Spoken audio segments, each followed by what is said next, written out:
Hi everybody, it's Travis, Pagan Scholar, and this is actually going to be another tag video. Yes, before I get started, I am outside in the heat with air conditioners buzzing in the background, but I don't have space inside, so you get to see all the plants that I've grown. This is the Grumpy Witch tag. Was started by Roller Derby Witch, and I heard about this through Athena Beth Black.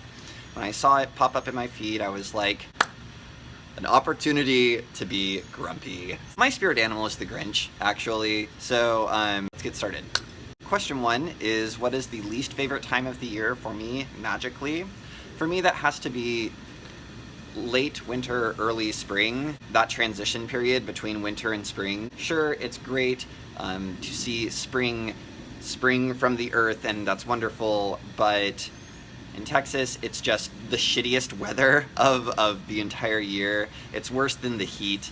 It's just, you're never sure if it's too cold or if it's going to be kind of cold or not cold at all sometimes. I mean, there is nothing picturesque or poetic about blasé kind of chilly weather without like the mystique of autumn. It's just, and it's not like harsh cold weather either. All of the majesty of like a cold biting winter is gone, and it's just like meh. I hate that time of the year, and I can't bring myself to feel inspired about anything in the natural world. So yeah. Question 2, is there an herb that I don't like working with or that doesn't ever work out for me in ritual? I want so badly for anise to work for me. I add it to oils, I add it to just things that I use, and it's always overpowering, and I'm always like, alright, I won't use so much this time, and it just obliterates the hell out of everything. But to be a bit more dangerous, I could say that I really wish that marijuana worked, but it doesn't. I know that there is a school of thought that you can ritually partake of marijuana, and it can heighten your practice. I can't smoke marijuana. The few times that I've tried, I end up just, it wrecks me in the head. Like, I'm such a cerebral, knotted up person here to begin with that when you add weed to the mix, it makes things really bad. So I can't use marijuana in my practice legally, but even if it were legal, it just doesn't really work for me. Question 3 is basically the same thing, but with a crystal. Is there a crystal that just doesn't work for me? Guys, I don't like rose quartz. I'm sorry, I know that's like the darling of everybody's crystal bucket list, but I just don't like it. I think that it's kind of overdone. I think that it's just like really ubiquitous. Working in a jewelry store, the stones that I dislike the most when we receive them in, and like faceted gems and like new age crystals are like, they're kind of different camps. They're kind of different schools of thought. So I understand this is kind of different, but I can't stand morganite. Morganite is just, and again, I mean, morganite's a pink stone and rose quartz is a pink stone. Maybe I just don't like the color pink, but that's not true because I like pink, but I just don't, it doesn't work for me. I just have this immediate reaction to be like, that's nice. Like, okay, I don't want to look at it anymore. But yeah, so basically morganite, rose quartz, there's nothing wrong with them, but the energies that I work with, the metaphors that I dwell on, the ideas that I like to entertain in my head a lot are not congruent with those two stones. They don't work with those metaphors. So that's why I dislike rose quartz, and that's why I dislike morganite. Question 4, is there anything that bothers you about your deity or your practice? That I don't have one bothers me, that I don't believe in one. It's not that I don't believe in deity, it's nigh impossible for me to engage with deity. I've been having to do it all myself, basically, is what bothers me about my practice, that I don't have something external to rely upon, that I have to build this from scratch, that my spirituality has to come from me. and it has to be 100% mine. I don't like picking up a book and reading somebody else's spell, I guess is the best, easiest example, and just being like, okay, cool, pluck, and placing that in my spirituality and doing it. Like, I feel like I need to come up with that. I mean, like, I can take inspiration from other things, and I can take inspiration from other deities, from mythologies, from all sorts of different places, but I can't take anything wholesale. I have to take pieces, and I have to create something respectfully without appropriating. By the way, I made a video about cultural appropriation, and I'm terrified of sharing it because it's going to piss off a lot of people. But if you are interested in that, please comment below, and I can at least start to figure out if people actually want to hear my thoughts about cultural appropriation, or if I should just reserve that for individual sharing. So, but I dislike the idea of just adopting something. So my working with deity, it has to all come from here, and I have to find deity. I don't like the idea of an outside deity finding me. I have to build it. I have to make it, and that's what's really frustrating and difficult for me. That's what bothers me about my practice. I mean, it's just something that I have to do. Question 5 is, what do you do when a spell or ritual doesn't work? Like Athena said, I don't really do a lot of spells per se. I believe in ritual, but ritual can be your morning ritual. It can be getting dressed. It can be brushing your teeth. You know, it can be just going through the motions and preparing yourself for the day. But when I want a bit more of like the bells and whistles, ceremony, I guess, is the word that I'm grasping for, the difference between ritual and ceremony. When a ceremony doesn't work, I have to ask myself, well, one, I have to figure out why I did a ceremony to begin with, but two, I have to ask myself, why did I believe those specific metaphors of crystal or herb, or of sacrifice, or of abstract noun quality, why did I believe those were pertinent to me unpacking and absolving whatever situation that I was trying to overcome? If I have dwelled upon something that was not beneficial for me to overcome that, then obviously that is what went wrong. You know, it's all kind of inside here, again, like so much else. And so that's what I do. Question 6 is, have you ever done a meditation that just did not work for you? Meditation or astral projection. What do you do, and have you ever done it? So yeah, I've meditated plenty of times, and it's fallen completely flat. And what do I do? Well, that's what you're supposed to do. If you meditate and nothing happens, that's kind of the essence of meditation, actually. But I'm going to go with that in and of itself is the lesson of the meditation. Like, if we're meditating to feel groovy, if we're meditating to feel spiritual, and we don't feel spiritual after a meditation, then that in and of itself is a lesson to take away from that. And in terms of astral projection, I don't have that in my practice, so I can't really speak to that. So I would just assume that if you don't go anywhere, then maybe the lesson is to examine why you were trying to go somewhere else instead of be in the present. Question 7, is there an element that you just don't click with? Barium? Lead? Plutonium? I am always up here in my head, so that makes me like an air person. And I actually really agree with Earth as an elemental aesthetic.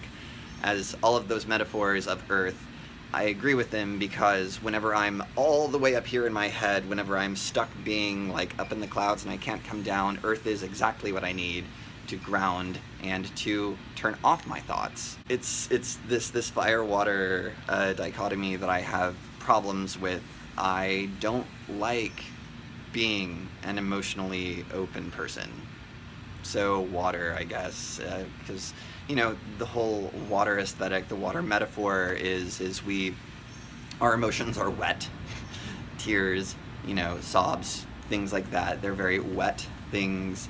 I can get really angry. I can get fired up, but it's this emotional availability, this kind of openness to softer, kinder things. I mean, like, I've had wonderful experiences with water. I love the ocean, and I love the mysteries of the deep, but on a day-to-day basis, water is my least favorite thing to approach. Question 8. How do you get out of a witchy rut? I let the rut happen. I'm not very good at pulling myself out of things. I feel like there's a benefit to feeling the present, to understanding that this is really shitty right now, and so why do I think that it is really shitty? Obviously I don't want to stay where it sucks, but I want to find out why instead of just try and immediately escape or get out of it. So I feel like there's a very small window of like feeling your feels and recognizing this really sucks, this bites, and but why does it bite? So just kind of making space for the rut. That doesn't really help me get out of it though. So how do I get out of it?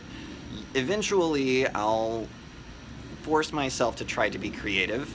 I'll force myself to write a poem, and it's gonna suck. So usually that poem is going to suck, but I've created something. Even if I don't like it, I've created something, and I can return to it the next day. And with fresh eyes, I can look at it and I can say, oh, this is bad, this is good, this is really great, and compliment yourself, but you need to work on this, this, and that.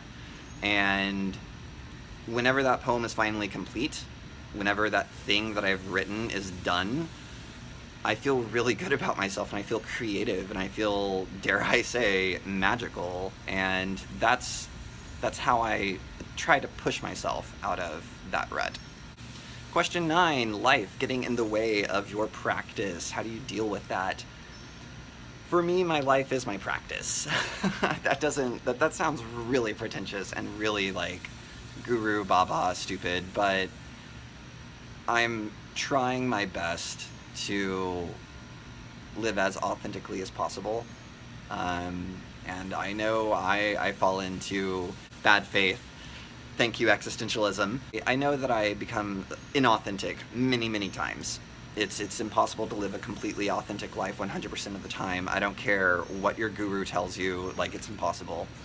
But we try our best. Life getting in the way of my practice, I view that as life offering me a challenge to overcome, and sometimes I don't want to overcome the challenge.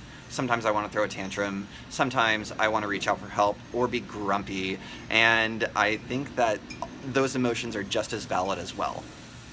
I think that we need to pay attention to those emotions of frustration, and that's what I do when life gets in the way of my practice, when work is a fucking nightmare, when I'm assaulted on all sides, when it's war on all fronts and I'm losing everything. It's like, you know, that's part of the experience of life. I have to take it, I have to roll with it, and I have to figure out, like, one, why am I feeling this way, why am I reacting this way, and two, what can I do about it?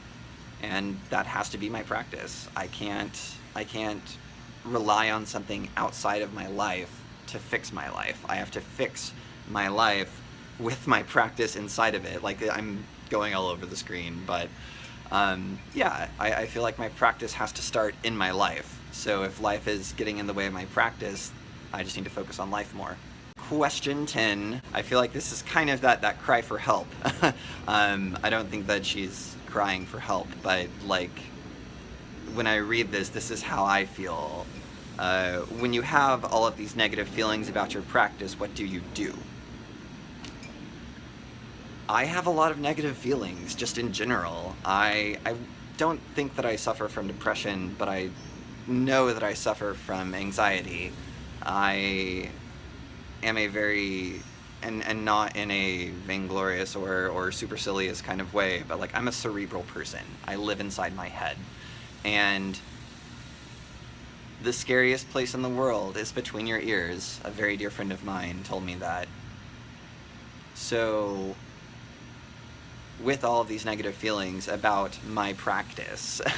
How do I overcome? How do I resolve? How do I continue to have a practice? And that's a really excellent question. I mean, I don't know, because for a while I haven't had a practice. For a long while I haven't had a practice. I've been living in my head, you know, and sometimes it's really good to return to earth, to ground, to center, to go on a walk, to create something, whether it's art or whether it's poetry. I mean, one of my favorite quotes is also, "The world will be saved by beauty," but it's really difficult to do when you're uninspired, when you're feeling like you're in that rut, when you feel like you can't connect with X, Y, or Z, when all of these things that feel like they're against you. The takeaway, actually, I think, is that your emotions come from inside you. They're not something that's external. They're not something that is overpowering you, even though it feels like that. Your emotions come from inside you. And so all of these negative feelings, these worries, these anxieties, these fears, that's you reacting to your life, that's you responding to your environment, and that's something to be honored, and that's something to be understood, and it's something to, like, give yourself a break over. You know, we can't be superheroes, we can't be magical 100% of the time, and that's okay. It's okay to not be okay. I'm spouting out all these things, but I guess my final takeaway is that negative feelings about your practice, doubt about your practice, is okay. In fact, it's good to have doubt. Doubt makes us think, it makes us grow, it makes us examine our choices, and it makes us, you know, weigh which parts of the things that we need and which parts of the things that must go. And we would not grow without doubt. We would not grow without any of these negative feelings that we have about our practice. So it's okay to have these negative feelings. They're just as important and worthy as the good experiences. Anyways, I just wanted to say thank you so much, Roller Derby Witch, for starting this tag. Thank you, Athena Beth Black, for tagging me, not me personally, but for sharing it. And please, if you make this tag video, comment below. I want to watch it. I think that this is a really good exercise in honesty and in admitting our fears and our frailties as people trying to figure things out. So I hope you are well. I thank you for watching, and as always, merry meet, merry part, and merry meet again.